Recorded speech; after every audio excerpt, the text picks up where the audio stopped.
Sure. But I think I also want to chip in into the issue of awareness. Yeah, the NOA, the media, but even the media, you have to look at the structure. You have to look at how people interact with the media.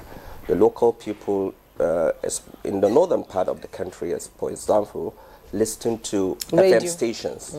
Not only radio, FM stations, yes. Because they speak in their local languages and their local dialects. They understand more.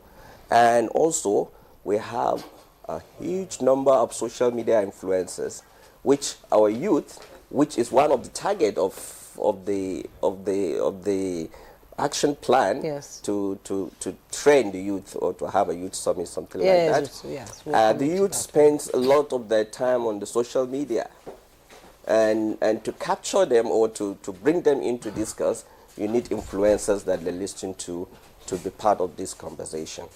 This is very important for the Coordinating Council to note. But when we come to the carbon bond, I mean the green bond, the carbon yes. credit, this is one of the areas that I am calling an opportunity in the issue of climate change. We always talk about the doom, the disaster, the risk.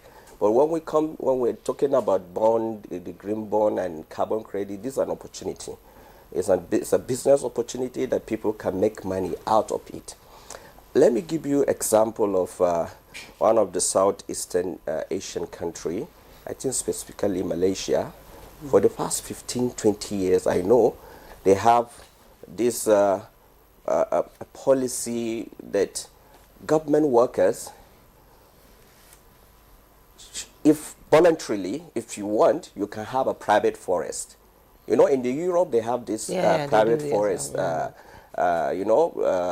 act yes. that's there. And you plant trees, especially trees that are, growing faster. And then even if you cut them down, they can sprout. And that will be your retirement savings. You have a forest that you can cut down after 3 years. And it's not only about selling the trees after cutting them down, but it's about earning the carbon credit. Because what you are doing there, you are storing the carbon, and you are sequestering the carbon, and you are, helping in producing clean air.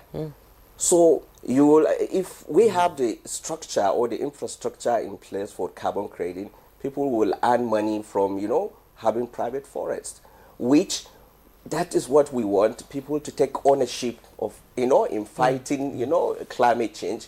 And I know a lot of civil servants, especially, will key in. And a lot of people living in local communities will key in. And that will boost the the green bond, and that will even give way for the investors to come in, especially in the savannah. Because in the savannah region, that is where the forest has been vandalized. In the forest resources has been vandalized, seriously, because of the huge population, yes. because of the, absolute relative poverty that is really there. So people rely mostly on these forest resources for their, daily activities. Yes. But if we can have this policy of private forest and, have the market in place, people know that they can earn money, and this is not just one-off. It's going to be, after every 3 years. I know in Kaduna, in the southern Kaduna, I know somebody that own this private forest, and he's telling me that was about 5 years ago. After every 3 years, he sells this, he makes millions out of this private forest. Yeah. And these are eucalyptus trees that if you cut, they sprout and grow again after 3 years. So there are so many innovations that we can bring into this, and will boost the green bond, and everybody will be happy. The government will be happy. The climate change community will be happy. And this, the ordinary citizens. And you also be happy, because to you, climate